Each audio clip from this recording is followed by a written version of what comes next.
مشاهدينا يلي المساء ما هو مساء إلا لما نلتقي وياكم كل يوم سبت الساعة 1:30 وحلقة جديدة وجولة متجددة تجمعنا وياكم من برنامج كافيه شبابي. في البداية خلوني أرحب بزملائي وبداية مع زميلي هاشم أسد ويعطيك العافية هاشم. يعطيك العافية حبيبة ومساء الخير. ومثل ما قلنا لكم وعودناكم من خلال كل حلقة تطل عليكم عبر شاشة تلفزيون دولة الكويت والفضائية الكويتية الساعة 1:30 الظهر على برنامج كافيه شبابي. الشباب هم نبض الحياة، تركيزنا راح يكون على هذه الفئة سواء كانوا مبدعين فنانين أو غيره بشتى مجالات الحياة. الشباب هم عصب اهتمامنا. مساء الخير عبد الرحمن. مساء العسل هاشم، مساء العسل حبيبة، ومساء الخير على كل مشاهدين شاشة تلفزيون الكويت. اليوم وصلنا حق الحلقة ال12 من كافيه شبابي، وهذا دليل على أن احنا وصلنا إلى نهاية السيزن تقريبا، وطبعا ما بقى لنا إلا حلقات عديدة أو قليلة علشان نوصل إلى شهر رمضان المبارك، وبعدها راح يوقف برنامجنا. ومعنى هالكلام أن احنا اليوم حاطين موضوع، هالموضوع هذا يخص هالفكرة هذه، إن نبي نعرف آرائكم في البرنامج، وأيضا نبي نعرف الأشياء اللي ما شفتوها في كافيه شبابي وتتمنون أنكم تشوفونها، سواء ضيوف، فقرات، مواضيع، كل شيء تبون تعرفونه أو تشوفونه في كافيه شبابي. نطلب منكم أنكم تراسلونا على الطريقة اللي تعودتوا أنكم تراسلونا من خلالها على الفيسبوك وتويتر وإيميل البرنامج. واكيد مشاهدينا مثل ما عودناكم بشكل اسبوعي، بالاضافه واضيف على كلام عبد الحمام من خلال موضوعنا الاسبوعي، وموضوع حلقتنا لليوم هو عن ارائكم في هذا البرنامج، وعن يعني نبي نشوف شنو اقتراحاتكم بخصوص الحلقات الجايه من برنامج كافيه شباب. يمكن احنا طوال الاسابيع اللي طافت قدمنا يمكن كثر ما نقدر ان احنا يعني حاولنا كثر ما نقدر ان احنا نقدم وجبات مختلفه متنوعه لجميع الشباب وتناسب جميع الاذواق. تكلمنا عن الفاشن، تكلمنا عن الرياضة، تكلمنا عن السيارات، تكلمنا عن مواضيع عديدة ومتنوعة، واحنا أكيد بانتظار آرائكم وأفكاركم من خلال إيميل هذا البرنامج cafe-sh@tv.gov.kw، بالإضافة أيضا لصفحتنا على التويتر أو صفحاتنا الخاصة على الفيسبوك. مثل ما قالت حبيبة، طلينا عليكم من خلال الشهور البسيطة هذه وقدمنا لكم وجبة خفيفة لكنها دسمة من خلال المحتوى الثقافي. كنا معاكم على مر الشهور هذه، شو اللي شفتوا وشو اللي ما شفتوا وشنو اللي حابين انتم تشوفونه.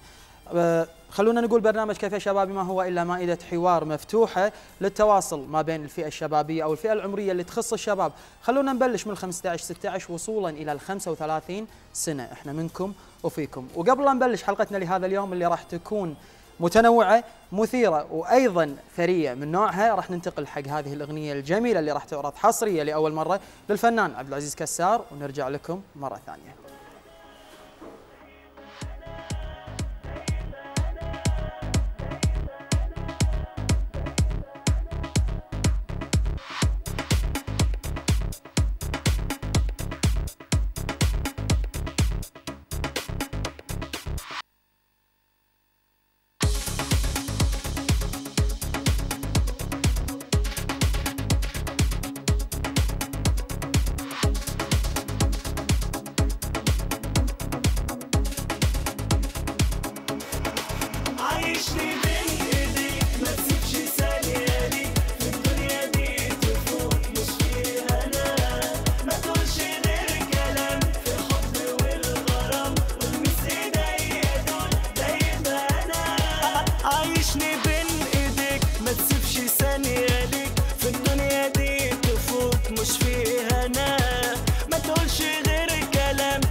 مالك وفيك بموت حبيبي دبت موت لو غبت عني يوم بيفوت سنة ماليني ليك حنين مكفي دنيتين ووعدي ليك حصل قلبك أنا خلينا أشوف معاك كل اللي نفسي فيه دوب عينيا فيه هيخشنا تاني هنعيش لبعضنا دي الدنيا ملكنا والجاي شوق غرام حنين خلينا أشوف معاك كل اللي نفسي فيه دوب عينيا فيك هيحوشنا تاني هنعيش لبعضنا دي الدنيا ملكنا والجاي شوق غرام حنين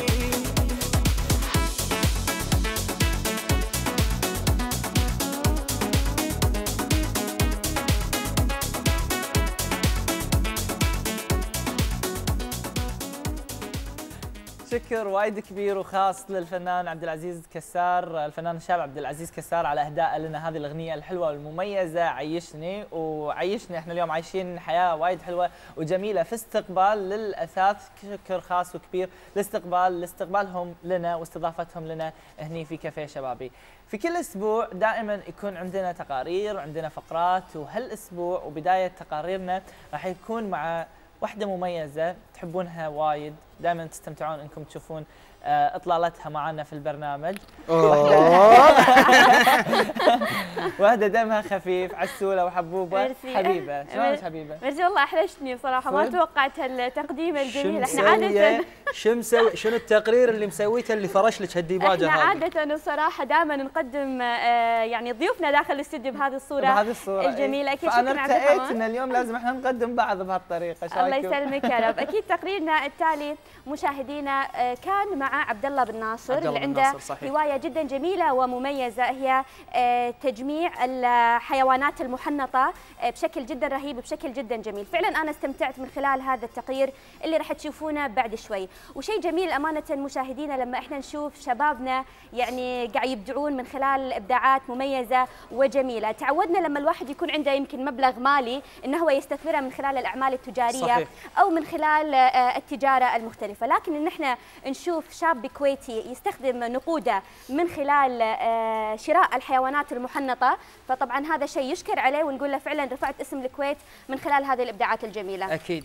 عيل شوفوا الرفعه الثانيه هذه. عودناكم دائما ان انا وعبد الرحمن مداحرين حبيبه بالبرنامج، وفقره هي بنيه وحيده زين، واحنا شباب اثنين فمو مخلينها زين، دائما غشمره وضحك. طبعا هي حبيبتنا واختنا، لكن اليوم حبيبه اثبتت انها سبع، يعني 10 ريايل راحت ما بين عزكم الله الحيوانات المحنطه، وفي حيوانات مفترسه كانت، فما ادري ايش اللي سوتها وما ندري ايش اللي صورته وما ندري شلون صورت ما بين عزكم الله الحيوانات المفترسه هذه. تبي تشوفون حبيبه عند منزل الاستاذ عبد الله بن ناصر. عبد الله بن ناصر زين مع الحيوانات المفترسه، شوفوها ونرجع لكم مره ثانيه.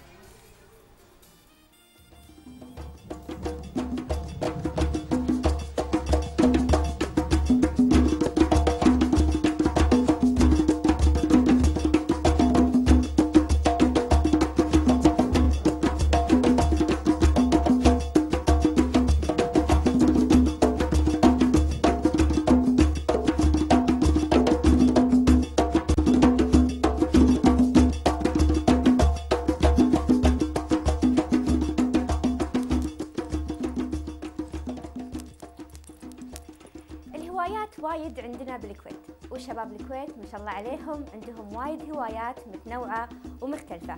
ومن خلال تقريرنا الجاي راح نشوف وياكم هواية تعتبر غريبة، وأنا على ثقة تامة أنها تقريبا أول مرة تشوفون ويانا هذه الهواية.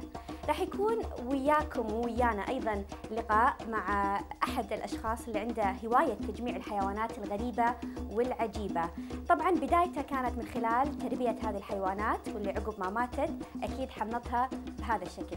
راح يكون ويانا لقاء موسع مع صاحب هذه الثروة اللي تفوق 300,000 دينار كويتي.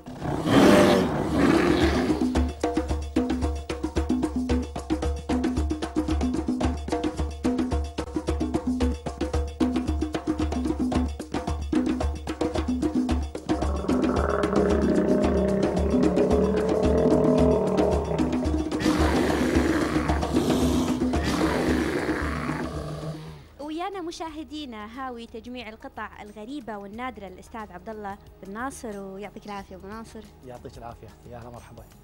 الله يحييك يا رب. أبو ناصر، يمكن من خلال تقريرنا وبداية التقرير قلنا وتكلمنا شلون تحول الموضوع وياك، موضوع تربية الحيوانات المتوحشة أو المفترسة.